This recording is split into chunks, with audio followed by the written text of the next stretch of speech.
19/11/2021 को अचानक प्रधानमंत्री ने टीवी पर आकर बड़े ही विनम्र तरीके से 3 कृषि कानूनों को वापस लेने की घोषणा कर दी। इसके साथ ही राजनीतिक गलियारों से लेकर सोशल मीडिया पर हंगामा खड़ा हो गया। पहली बार भाजपा समर्थक उखड़े नजर आए और उन्होंने काफ़ी विरोध भी किया। नमस्कार मित्रों, मैं महेश्वर यथार्थ एक बार फिर अपने YouTube चैनल पर आपका स्वागत करता हूं। मित्रों, आज हम इस पर चर्चा करेंगे कि आखिर क्या कारण था कि तीनों कृषि बिलों को वापस ले लिया गया। आखिर सरकार की ऐसी क्या मजबूरी थी। इसके संदर्भ में लोगों के द्वारा अलग अलग कयास लगाए जा रहे हैं। कुछ लोगों के अनुमान के अनुसार पंजाब में स्थिति नियंत्रण से बाहर होती जा रही थी और विदेशी शक्तियों द्वारा भारत के अंदरूनी मामलों में हस्तक्षेप बढ़ता जा रहा था। इसके कारण बिल को वापस ले लिया गया। वहीं विपक्ष इसे किसानों की जीत के रूप में देख रहा है, लेकिन धरने पर बैठा किसान ठगा हुआ महसूस कर रहा है, क्योंकि उसे उम्मीद ही नहीं थी कि ऐसा कुछ होने वाला है। इसीलिए अवाक और हताश टिकैत ने अब नया राग अलापना शुरू कर दिया है कि जब तक MSP पर गारंटी का कानून नहीं बन जाता तब तक धरना नहीं उठेगा। सही भी है कि अगर धरना उठ गया तो वहाँ बैठे हजारों लोगों की रोजी रोटी कैसे चल पाएगी, उन्हें दारू मुर्गा कहाँ से मिल पाएगा, क्योंकि ऐसे में तो फंडिंग बंद हो जाएगी। वहीं कुछ लोग 13 अक्टूबर को दिए गए अजीत डोभाल के उस भाषण को कारण मान रहे हैं, जिसमें उन्होंने बताया है कि किस प्रकार विदेशी शक्तियां भारत को अस्थिर करने के प्रयासों में लगी हुई हैं। इस मुद्दे पर एक अन्य social media user Satish Chandra Mishra ji का थोड़ा अलग सोचना है। मिश्र जी अपने फेसबुक वॉल पर लिखते हैं कि मैं ज़रा हट कर सोचता हूँ, यह ना खालिस्तानी गुंडों की जीत है, ना उन गुंडों के आगे सरकार का समर्पण है, ना ही कोई चुनावी स्टंट, ना ही कोई मास्टर स्ट्रोक। हम सब जानते हैं कि 11 महीने पहले सुप्रीम कोर्ट ने 12 जनवरी को किसान कानूनों पर स्टे लगाकर एक कमेटी बना दी थी। इसके 14 दिन बाद लाल किले की प्राचीर से राष्ट्रीय ध्वज, राष्ट्रीय स्वाभिमान, राष्ट्रीय अस्मिता की सरेआम धज्जियां उड़ाई गई, लेकिन वह सुप्रीम कोर्ट खामोश रहा, जो मोदी सरकार के 7 वर्ष के शासनकाल में स्वतः संज्ञान लेने का विश्व रिकॉर्ड बना चुका है।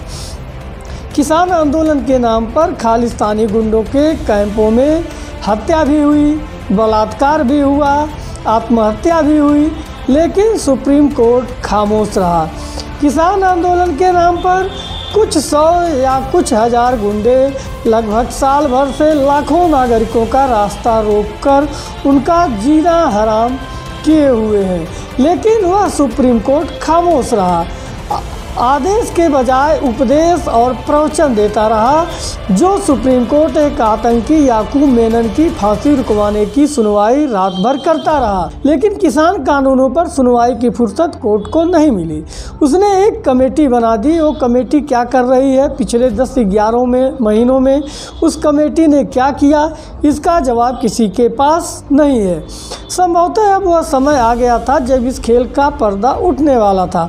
उपरोक्त घटनाक्रम यह संकेत दे रहे थे कि किसान कानून का भी वही हश्र होने वाला था, जो हश्र संसद द्वारा पूर्ण बहुमत से पारित जजों की नियुक्ति के लिए कॉलेजियम सिस्टम की समाप्ति के कानूनों का किया गया था।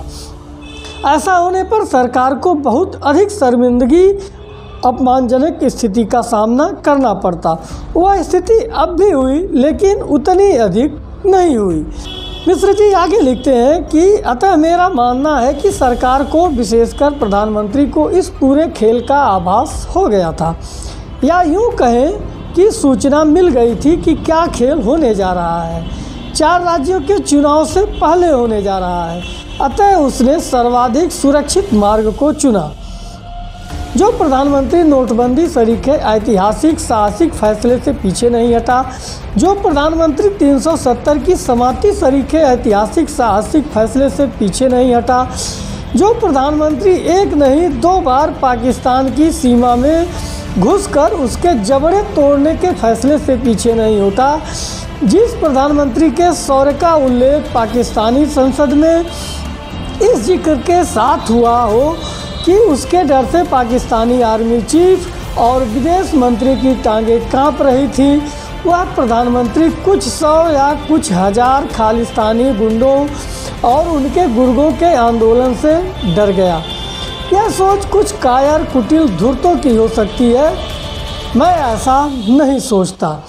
कॉलेजियम सिस्टम की समाप्ति वाले कानून का हस्त्र देख चुके प्रधानमंत्री ने सही निर्णय लिया। इस सरकार उसके समर्थकों के खिलाफ देश में कैसा न्यायिक जिहाद चल रहा है, यह नज़ारा अभी 15 दिन पहले दीपावली पर हम सब ने देखा है। अतः ज्ञान उपदेश प्रवचन नहीं दीजिए, इस कठिन समय में देश के प्रधानमंत्री का खुलकर समर्थन कीजिए, प्रचंड समर्थन कीजिए। मैं यही कर रहा हूँ, आगे भी करता रहूँगा। मित्रों, मिश्रा जी के इस लेख पर मैं भी काफ़ी हद तक सहमत हूँ, क्योंकि लेख में कृषि कानूनों के अध्ययन के लिए जिस कमेटी का उल्लेख किया गया है उसके एक सदस्य अनिल घनवट की प्रतिक्रिया बाहर आई है।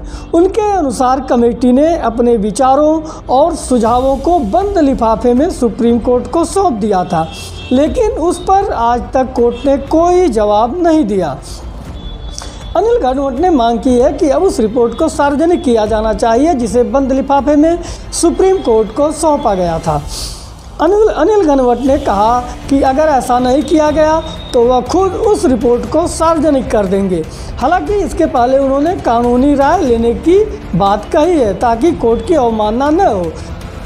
मित्रों, मिश्रा जी ने जो बात कही है वह सीधे सीधे लोकतंत्र की आड़ में फलते फूलते कुलीन तंत्र की ओर इशारा करती है। इससे संबंधित एक वीडियो आप पीछे जाकर देख सकते हैं कि किस तरह से लोकतंत्र की आड़ में एक कुलीन तंत्र फल फूल रहा है और वह एक पूर्ण बहुमत की सरकार को भी नाको चने चबवाने के लिए मजबूर कर रहा है। सिस्टम में बैठे कुलीन तंत्र के समर्थक सरकार के साथ सहयोग करने को बिल्कुल तैयार नहीं हो रहे हैं और उसी का परिणाम है कि यह कृषि कानून सरकार को रद्द करने पड़े हैं। मित्रों, आपका इस बारे में क्या सोचना है हमें कमेंट के माध्यम से अवश्य बताएं और हमारे चैनल को सब्सक्राइब कर वीडियो को लाइक शेयर करना मत भूलें। मिलते हैं ऐसे ही किसी अन्य वीडियो में, तब तक के लिए नमस्कार, जय हिंद, जय भारत।